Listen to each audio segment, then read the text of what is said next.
Hello mga kaigsuonan, maayong adlaw sa inyong tanan. Kita bitaw kanunay gyud gipahimangnuan sa Ginoo nga magmatarong diha sa iyang atubangon.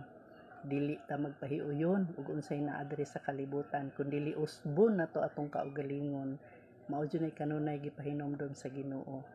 Nag-ingon diri sa John 14:15. Kung nahigugma kamo kanako, tumanan ninyo akong mga sugo.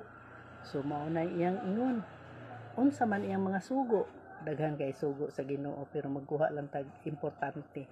Magmatarong kita diha sa iyang atubangan, mo na iyang sugo, dawato nato siya, ingon nga atong bugtong og personal nga manluluwas.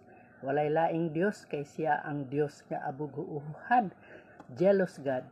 So mauna nga ato siyang dawaton aron mahimutang anak sa Dios. Maghatag siya kagahom nga mahimutang anak sa Dios. So di ka ganahan anak, ganahan jud tano. So kinahanglan dawato nato siya aron hatagan ta niya og power nga mahimong anak sa Dios. So mao ra to, salamat kay sa pagpaminaw. God bless.